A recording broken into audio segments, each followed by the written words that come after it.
We need to seek data points beyond the normal disposition of data. Oftentimes, data points most commonly tracked or highlighted do not fully tell the stories or needs of students most likely at the margins. Hi, my name is Crystal Hsu. I'm a senior design principal here at Education Element. I'll be sharing 3 things. 1, how missing data points can help leaders uncover and understand the immunity towards change of a particular challenge.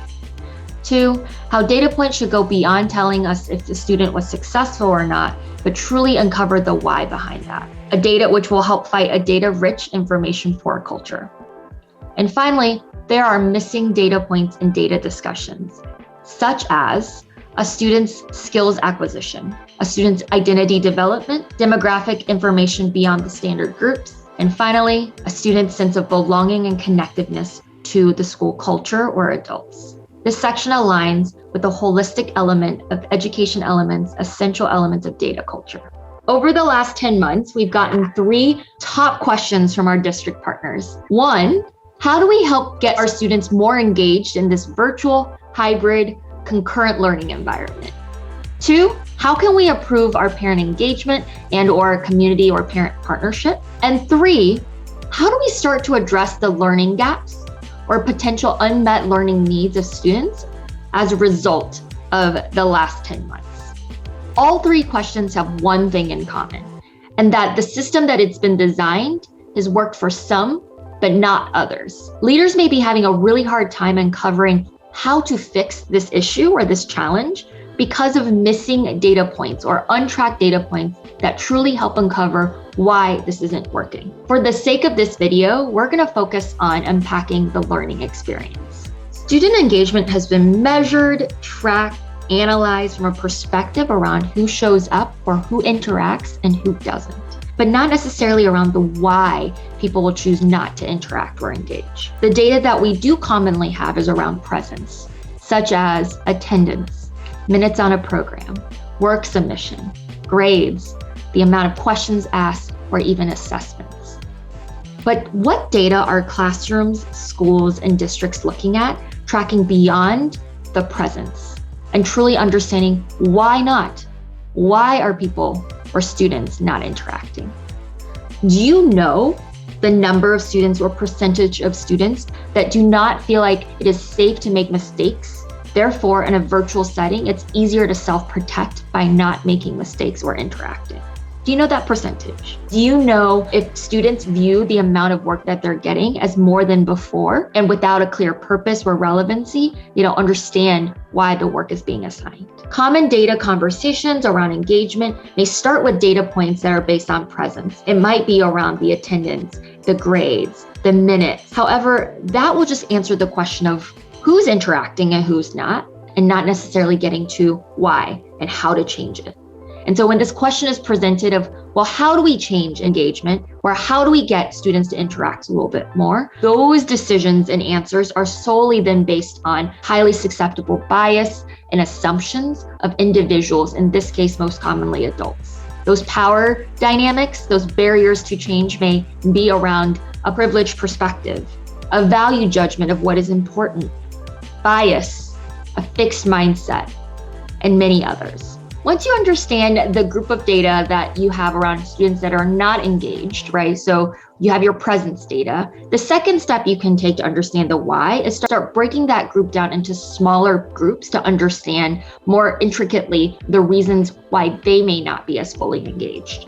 By doing this, it will allow you to pause and check biases or assumptions that people may hold about a certain subset of students and or their families. Researchers have really shown some of the biggest missing pieces in education is the ability to break down our student data beyond the standard 5 demographics into aspects of such as multiracial and or even ethnicity. The second thing you can be doing with it is about thinking about the intersectionality of the race dynamic with other aspects of the family. So understanding if they are a single parent household, understanding their economic needs, understanding their housing mobility, those intersectionalities between the different aspects of the families and students have shown to really impact how students engage with learning. So when you're looking at engagement levels, also don't even just think about identity, think about the time of day, right? If you're looking at students who are not present in an active way? Is it during certain subset of days?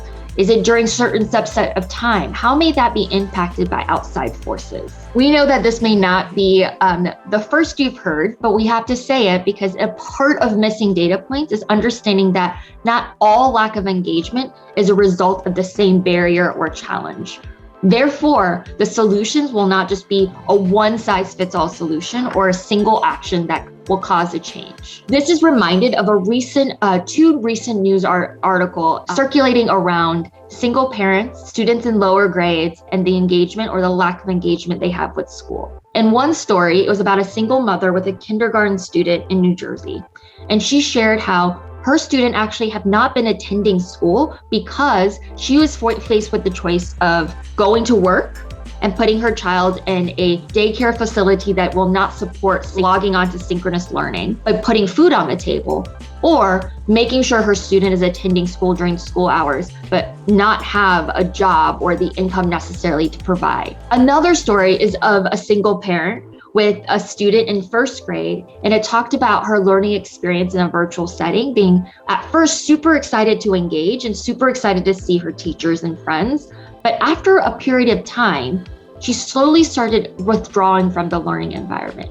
And her mom was sharing how it was because, one, she may not feel heard, right? The time that it takes for her to unmute is a lot slower than students in the class. So she feels like she's never being able to be first, or the amount of time that she's given to process a question or thought, she couldn't actually formulate. So over time, she started withdrawing from the class. Both have levels of similarity. Both have the outcomes that are similar, which is disengagement, but the reasons for it is very different. These two stories really helped highlight how the student learning experience is not a single faceted data point. It's not just based on work submission. It's not just based on showing their face on Zoom. And it's not just based on attendance, or in our case, we call it the presence data point. It is so much more than that. And as leaders, we have to seek to understand the why. And that why cannot be because of adult understanding. An assistant superintendent of a big district here in Georgia once said in a recent reflection, she's like, we used to bring teachers to the table to be the voice of students, assuming that teachers are able to fully represent the voice of students. However, in true equitable inclusion, we need to rethink that process. And so in true understanding of student engagement, ask yourself as a district and as a school, how are you making sure you're collecting the missing data pieces in the right frequency and from the right places? How are you triangulating the data points to ensure that you're able to tell not just a no, yes answer, but really help to understand the why? And how are you ensuring that you're not measuring engagement from a perception of compliance, but more from a perception of understanding the why? These are all aspects we ask when we are faced with the question of how do we improve our engagement? When we work with schools and districts around their student engagement, we seek to collect missing data pieces to help inform the conversation. And there are 7 areas that we sort of collect information around. So we'll share the 7 areas and we'll share 2 of the example questions that fall under each of the areas. So area 1 is around the student social emotional needs and reflections. And this, we asked about the frequency of different feelings, as well as the student perception of flexibility and understanding of those around them. The second area that we collect information is around student learning environment. And this, we seek to understand their perception of their interactions with the teachers, as well as their peers and friends. We also seek to understand their ability and ease to access resources and assignment and understanding of those tasks. The third area is around, we call it engagement effort tasks. We seek to understand how much effort they're putting in compared to before, their perception of the ease and difficulty of that effort. We also collect information on how hard it is for them to focus right now. The fourth area is around cultural awareness, identity, and action. And this section, we collect information of their perception of adults around themselves. We also collect information on if they feel celebrated and seen for their success, their culture, and their individualism.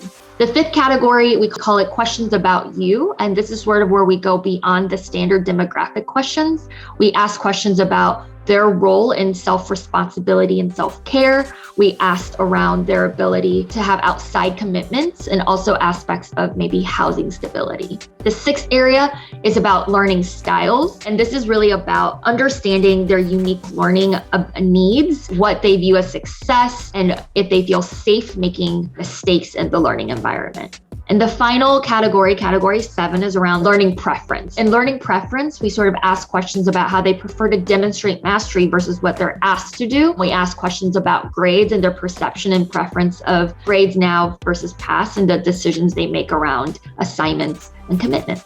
While this is not the only way to sort of address the missing data pieces of student engagement, this allows districts to shift the conversation from like who is engaging and who isn't, who is it working for and who is not, to why it's working for some and why it may not be working for others.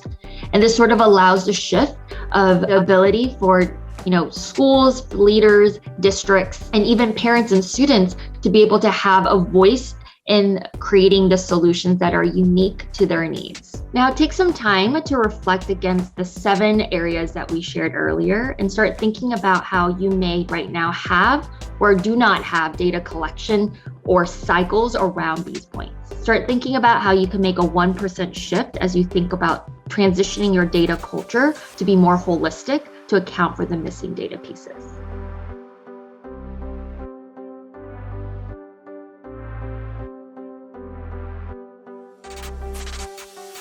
Thank you so much for watching. As a quick recap, we talked about how missing data pieces can help leaders understand the immunity towards change of a particular challenge. 2, how data should actually go beyond telling us if or a student was successful or not, but really uncover the why behind that. So we can start identifying and fighting the data-rich information poor culture.